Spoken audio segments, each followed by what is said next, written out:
오늘 말씀 속에 바울은 교회를 그리스도의 몸이라고 부릅니다. 사실 그리스도의 몸은 바울이 교회를 설명할 때 가장 빈번히 사용하는 표현이기도 합니다.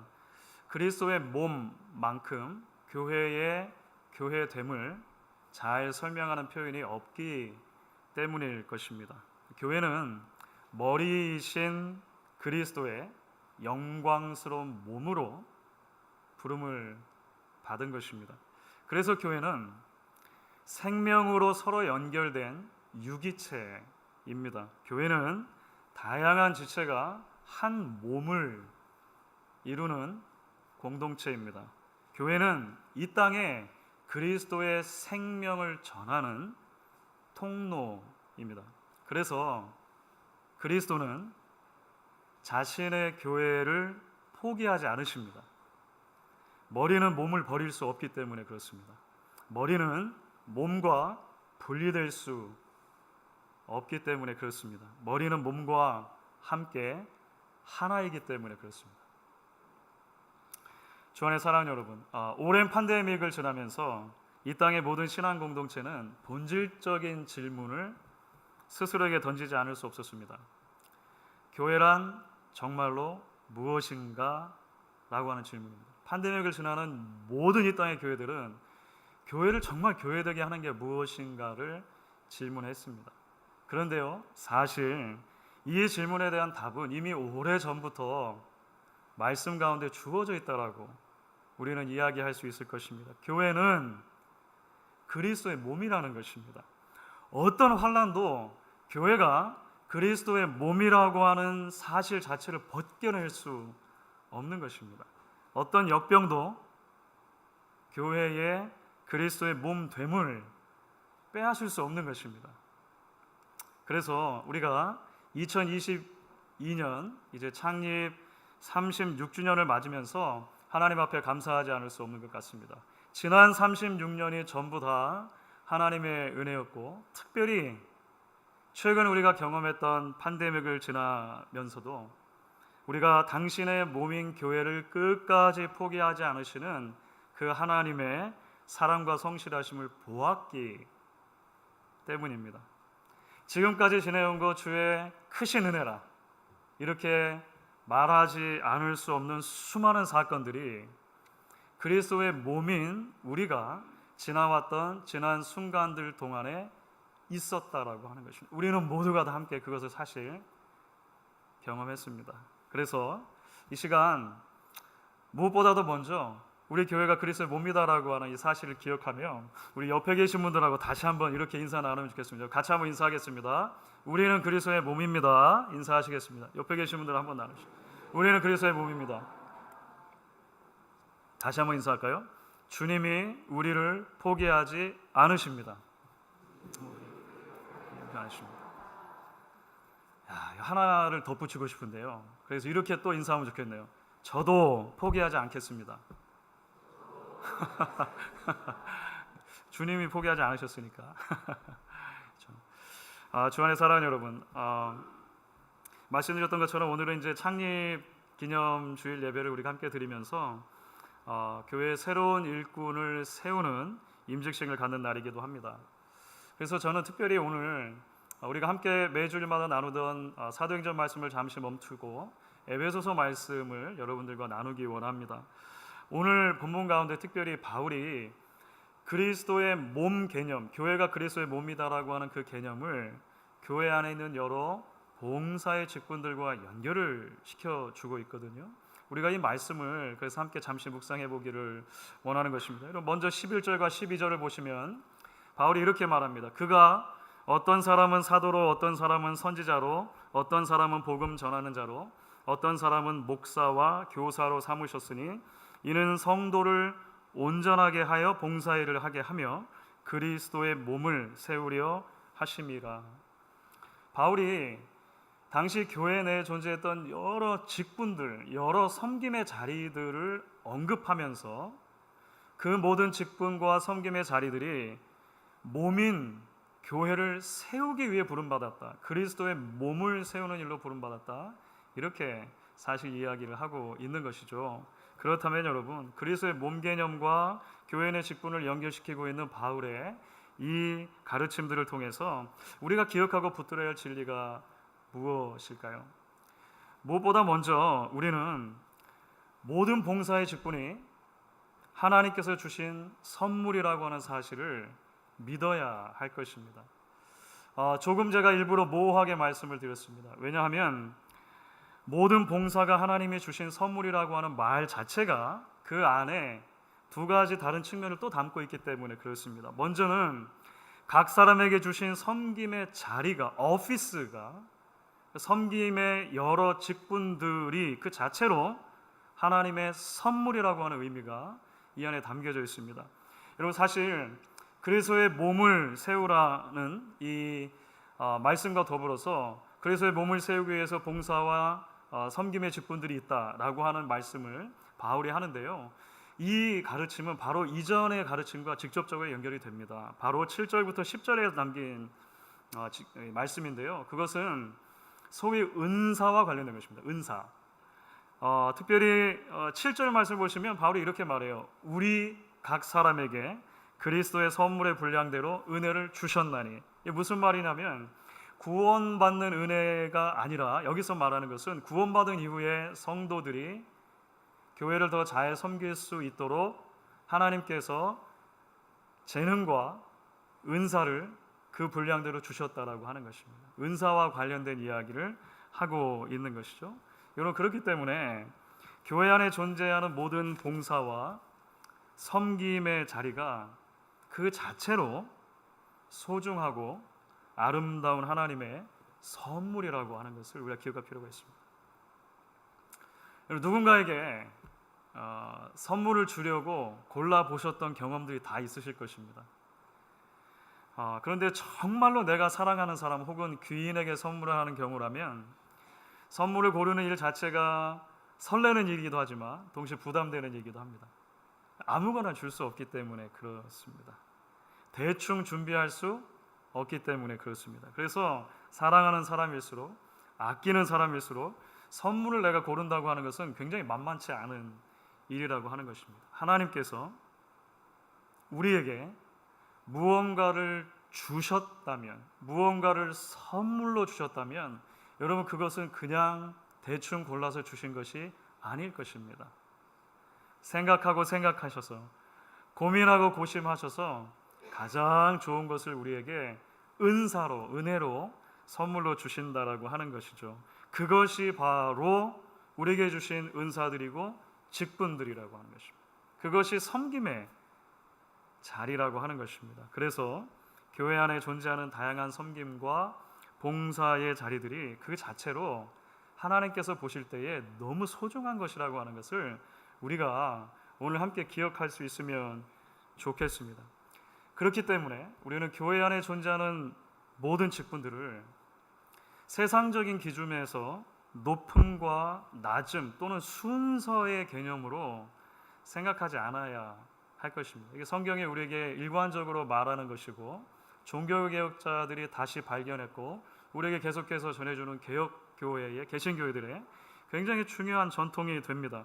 모든 직분은 하나님이 주신 기능의 차이가 있고 그 기능의 차이에서 오는 책임감의 차이는 있을 수 있지만 그 자체로 어떤 것이 더 가치 있고 덜 가치 있다라고 말할 수 없다는 것입니다. 목사나 장로나 안수집사나 권사 모두가 다 하나님이 각각 불러 세우신 존귀한 자리라고 하는 것입니다. 한 걸음 더 나아가서 교회 내 존재하는 모든 섬김과 봉사의 자리들이 하나님께서 보실 때 꼭 필요하고 소중한 자리들이라고 하는 것을 우리가 기억할 필요가 있다고 하는 것이죠. 여러분, 이제 좀 더 나아가서 우리의 모든 봉사가 하나님께서 주신 선물이라고 말할 때 우리가 기억해야 할 또 하나의 진리가 있습니다. 그것은 각 사람에게 주신 섬김의 자리가, 오피스가, 그 직분이 하나님의 선물일 뿐만 아니라 하나님께서 그렇게 은사를 주시고 직분을 맡겨 교회에 세워주신 모든 사람 자체가 선물이라고 하는 것을 우리가 기억할 필요가 있다는 것입니다. 여러분 11절 말씀을 다시 한번 읽어보겠습니다. 여러분 이 11절 다시 읽을 때는 저와 여러분이 같이 한번 읽어주시면 좋겠습니다. 같이 읽습니다. 그가 어떤 사람은 사도로, 어떤 사람은 선지자로, 어떤 사람은 복음 전하는 자로, 어떤 사람은 목사와 교사로 삼으셨으니. 여기서 삼으셨다라고 하는 동사가 사용되었는데 사실은 이미 7절에서도 한번 사용된 단어입니다. 7절에서는 우리 각 사람에게 그리스도의 선물의 분량들의 은혜를 주셨으니라고 했는데 이 주셨으니라고 하는 단어와 삼으셨으니라고 하는 사실 같은 단어입니다. 이게 무슨 말입니까? 하나님께서 각 사람에게 섬김의 은사를 선물로 주신 것처럼 사도와 선지자와 복음 전하는 자와 목사와 교사를 교회에게 선물로 주셨다는 것입니다. 같은 단어가 사용이 됩니다. 사랑하는 여러분, 이게 참 놀라운 선언이죠. 이 말은 한 사람이 직분자가 되는 것은 그 한 사람의 잘된 일이 아니라 그 한 사람의 축하를 위해서 그 한 사람의 영광을 받고 끝나는 것이 아니라 온 교회가 축하를 받고 온 교회가 기뻐해야 한다라고 하는 말과 같은 것입니다.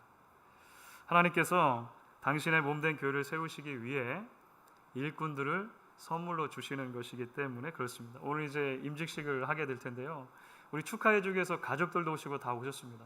맞습니다. 개인이 감사할 일이고 가족도 감사할 일입니다. 동시에 우리 교회가 함께 축하하고 기뻐하고 영광스러워해야 할 일이라고 하는 것이죠. 왜냐하면 하나님이 그 분들을 우리에게 선물로 내어주시는 사건이 오늘 임직식의 사건이기 때문에 그렇습니다.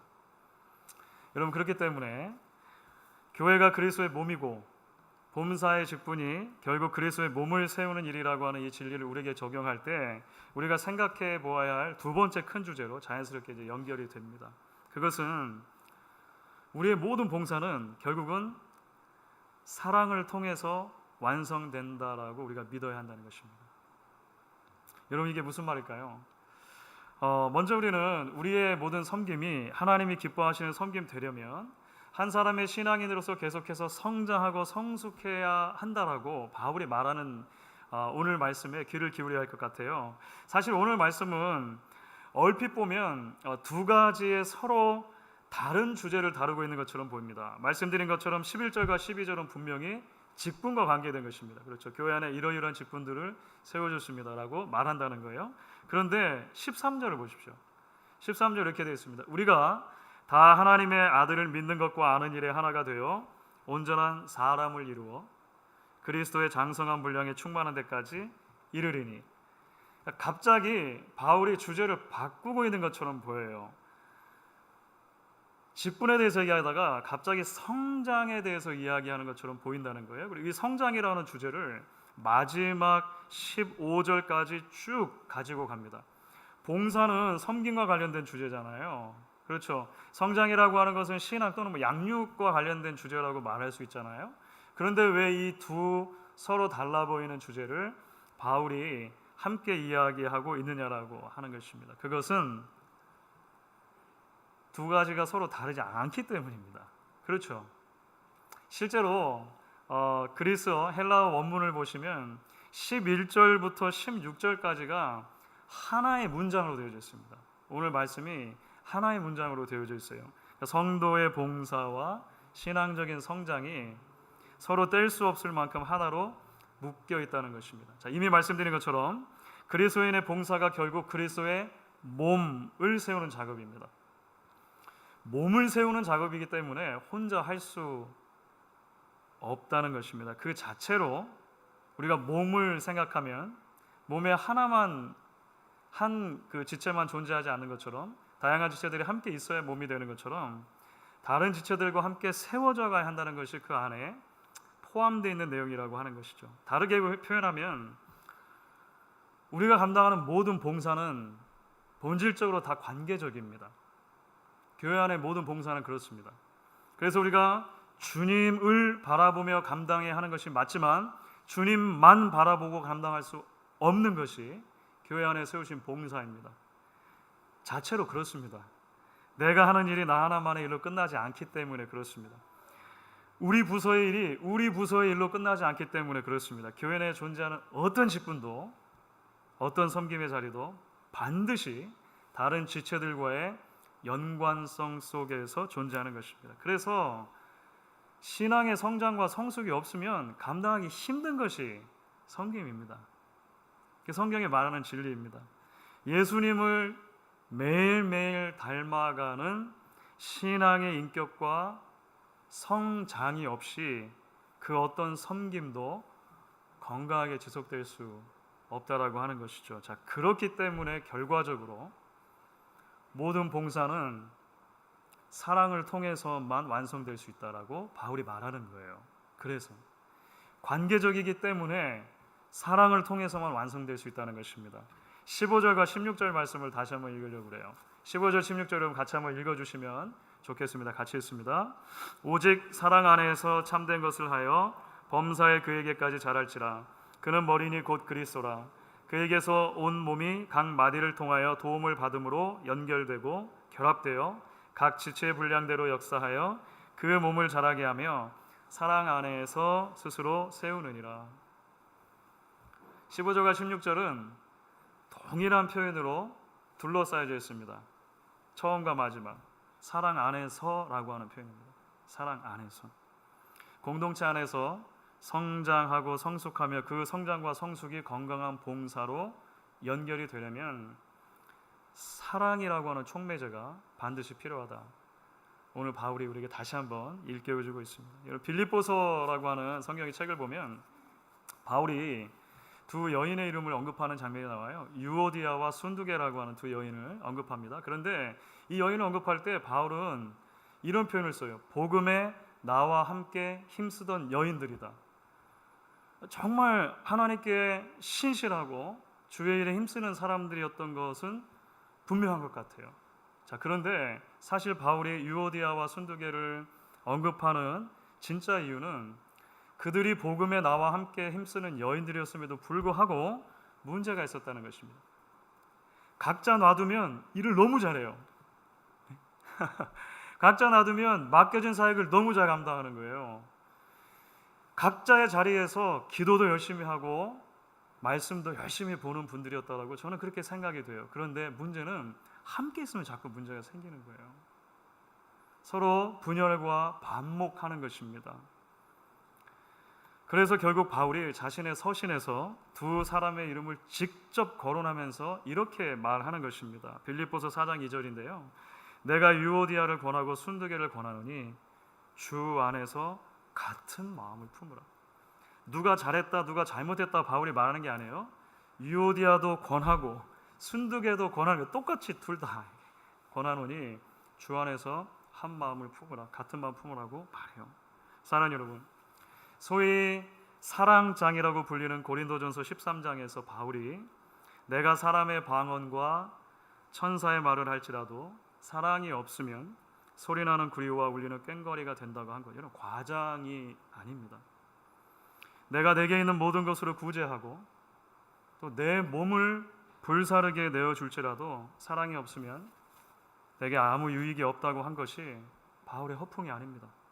결국 봉사와 성숙과 사랑은 모두가 다 하나이기 때문입니다. 주 안에서 사랑하는 성도 여러분, 교회의 창립 36주년을 맞으면서 지금까지 함께 하신 하나님의 은혜와 사랑에 감사하고 감격할 수 있으면 좋겠습니다. 나아가서 계속해서 그리스도의 영광스러운 몸으로 우리가 건강하게 세워져 갈 것을 함께 기대하고 꿈꾸고 바라보면 좋겠습니다.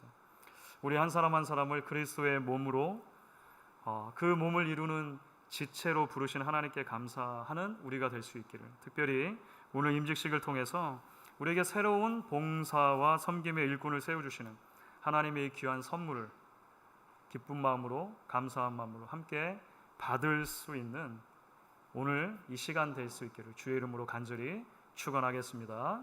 아멘.